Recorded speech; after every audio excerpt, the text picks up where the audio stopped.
Welcome to रश्मीच रसोई। आज मी तुम्हाला Alibag special असं आमच्या आगरी पद्धतीचे तांदळाचे पापड ते पण 4 पटीने फुलणारे ही रेसिपी दाखवणार आहे। त्यासाठी हा व्हिडिओ तुम्ही शेवटपर्यंत बघा आणि माझ्या चॅनलला लाईक, शेअर अँड सबस्क्राइब करा। आमच्या आगरी पद्धतीतले तांदळाचे पापड बनवण्यासाठी आपण 1 किलो हे जाडे तांदूळ घेतले आहेत। जाडे तांदूळ जुने असायला हवेत, म्हणजे आपण भाकरीसाठी वगैरे वापरतो ना। आता हे मी जयाचे तांदूळ घेतलेत, तुम्ही रेशनचे तांदूळ देखील वापरू शकता। फक्त लक्षात ठेवा ते जाडे आणि जुने तांदूळ हवेत। आता हे 1 किलो तांदूळ आपण स्वच्छ 3 ते 4 पाण्यात धुवून घेऊया आणि पाण्यात भिजत ठेवूया। हे बघा, तांदूळ जवळपास 4 वेळा तरी पाण्यात म्हणजे स्वच्छ धुवून घेतले आहेत, म्हणजे पावडर वगैरे असेल ती निघून जाईल। आता हे 3 दिवस आपल्याला भिजवून घ्यायचे आहेत। आज आपण मंगळवारी हे तांदूळ भिजत ठेवले आहेत। आता उद्या बुधवारी सकाळी ह्याच टायमाला ह्यातलं पाणी काढायचं, स्वच्छ धुवायचे, पुन्हा पाणी आपण ह्याच्यात ऍड करणार आहोत। असं 3 दिवस हे तांदूळ आपण भिजत ठेवायचे आहेत आणि रोज पाणी बदलायचंय, ते मात्र लक्षात ठेवा। तांदळाचे पापड बनवण्यासाठी जे तांदूळ आपण 3 दिवसा अगोदर भिजत ठेवले होते, हे बघा, मंगळवारी आपण भिजत ठेवले होते, बुधवार, गुरुवार, आजचा शुक्रवार आहे, बरोबर 3 दिवस झाले आहेत। आता हे तांदूळ स्वच्छ धुवून फॅन खालीच आपण हे सुकवून घेणार आहोत। हे बघा, अगदी व्यवस्थित हे भिजले गेले। 3 दिवस मी पाणी बदलायची, त्याला धुवायची, म्हणून मग खूप असा ना त्याला वास येत नाही। आता हे मी स्वच्छ धुवून फॅन खाली सुकवून घेते। तुम्ही बघू शकता तांदूळ जे आपण धुवून सुकवून घेतलेले, हे बघा एकदम व्यवस्थित सुकले गेले। 2 दिवस लागले मला हे व्यवस्थित असे कुरकुरीत सुकवायसाठी। आता ह्या 1 किलो तांदळामध्ये मी 100 ग्राम एवढे साबुदाणे घालणार आहे। 100 ग्राम साबुदाणे आपण ऍड करूया आणि आता हे आपण चक्कीवर ना एकदम बारीक पीठ दळून आणणार आहोत, म्हणजे जसं भाकरीचं आपलं दळण असते ना त्याच पद्धतीचं हे पीठ दळून आणायचं आहे। आपण 1 किलो तांदूळ जे भिजत ठेवून त्याचं हे पीठ तयार केलं होतं पापडासाठी, त्यातलं मी अर्धा किलोच हे पीठ घेतलं आहे। हे बघा, अगदी बारीक आपण भाकरीला दळतो ना तसंच दळून आणायचं आहे।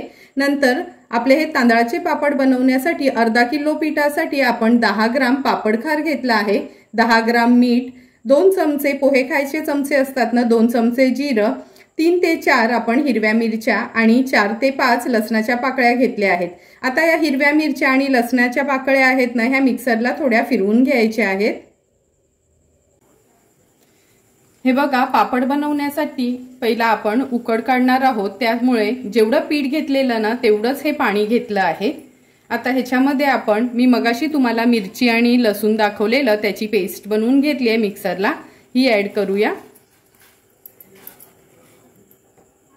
नंतर हा पापडखार, मीठ, जिरं, थोडीशी उकळी काढून घेऊया। हे बघा, पाणी उकळतच घेतलं होतं त्यामुळे लगेचच उकळी पण आली आहे। आता थोडं थोडं करून आपण यात हे पीठ ऍड करणार आहोत। लक्षात ठेवा जेवढं पाणी आहे तेवढंच आपण पीठ घेतलं आहे। आता हे पीठ ह्याच्यात मी ऍड करते।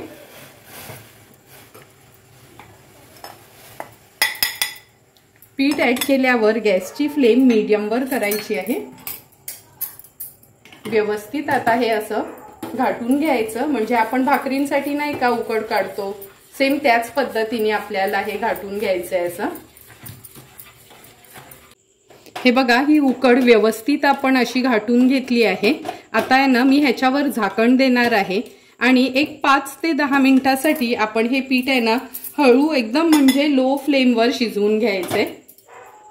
झाकण ठेवूया ह्याच्यावर आणि मध्ये मध्ये थोडंसं मिक्स करून घेणार आहे, म्हणजे खाली लागायला नको म्हणून। एक 5 मिनिटं झालेत, हे बघा पीठ आपण हे शिजवून घेतोय त्यामुळे असं झाकून ठेवलं होतं। आता मी गॅसची फ्लेम स्विच ऑफ करते आणि हे सर्व पीठ परातीत काढून घेते। सर्व पीठ आता मी ह्या परातीमध्ये काढून घेणार आहे। हे बघा, परातीमध्ये आपण हे पीठ काढून घेतलं आहे। जसं भाकऱ्या बनवायला आपण हात लावू शकतो तेवढं गार झालं का लगेच पाण्याचा हात घेऊन हे पीठ मळून घेणार आहोत। 10 मिनिटं झाले, हे पीठ आपण झाकून ठेवलं होतं। हे बघा, हात लावू शकतो असं हे पीठ झालं आहे, म्हणजे खूप गार पण नाही आणि खूप गरम पण नाही। आता ना थोडा थोडा पाण्याचा असा ना हात घ्यायचा आहे आणि हे पीठ छान आपल्याला एकदम मऊसूत मळून घ्यायचं आहे। पूर्ण पीठ मी हे असंच व्यवस्थित मळून घेते।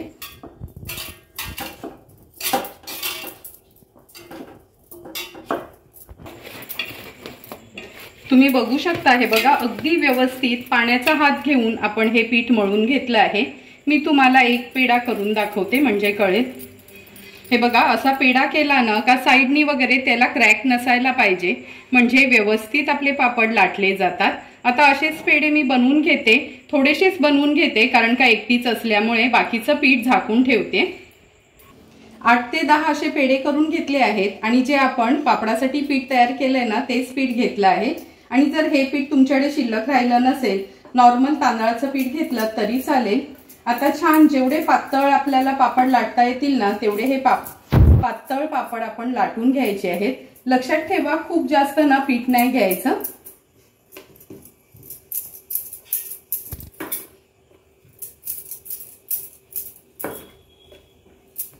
तुम्ही बघू शकता, हे बघा अगदी पातळ पापड आपण लाटून घेतला आहे। आतून माझी बोटं दिसतायत एवढा पातळ हा लाटला आहे। आता हा पापड मी ताटामध्ये ठेवते आणि असेच हे जे 10 पेढे केलेत ते पापड लाटून घेते। हे बघा 8 ते 10 पापड आपण असे लाटून घेतले आहेत। आता घरातल्या घरातच चादरीवर मी हे थोडे सुकट ठेवते। आता हे आपण पापड आहेत ना जे लाटून घेतले ते ह्या चादरीवरच घालणार आहोत आणि फॅन चालू ठेवायचा आहे। ह्या पापडांना काही जास्त उन्हाची वगैरे गरज नाही, घरातल्या घरात पंख्यावर पण छान हे सुकले जातात। अशाच पद्धतीने थोडे थोडे करून सर्व पापड मी लाटून घेते आणि असे हे फॅन खाली सुकवून घेते।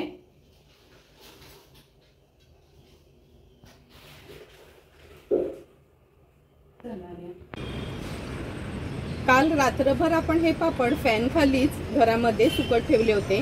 आता आज ना 1-2 ते 3 तासांसाठी उन्हामध्ये छान सुकून घेऊया का आपले हे तांदळाचे पापड तयार होतील।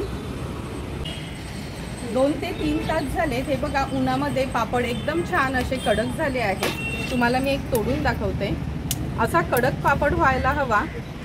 आता हे सर्व पापड आपण काढून घेऊया आणि तुम्हाला मी हे तळून दाखवणार आहे।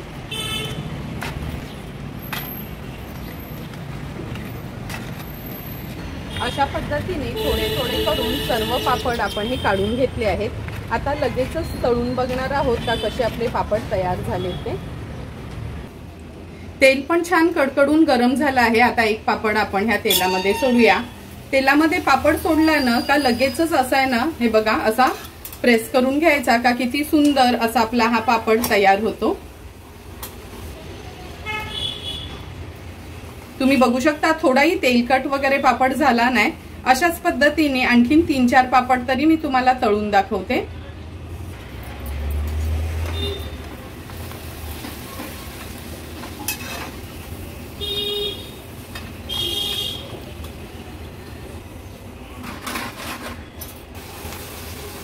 तुम्ही बघू शकता एक एक करून 5 पापड आपण असे छानसे तळून घेतले आहेत। प्रत्येक पापड अगदी व्यवस्थित फुलला आहे। आता तयार झालेले हे पापड आपण सर्विंग प्लेट मध्ये सर्व करून घेऊया।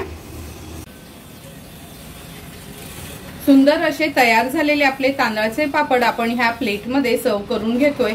तुम्हाला पण जर मी बनवलेले घरच्या घरी अगदी मोजकेच इन्ग्रेडियंट्स यूज करून ही पापडाची रेसिपी आवडली असेल तर तुम्ही पण नक्की माझ्या पद्धतीने एकदा तरी हे तांदळाचे पापड घरच्या घरी ट्राय करा आणि मला कमेंट करून सांगा की तुम्ही बनवलेले हे तांदळाचे पापड कसे झाले ते।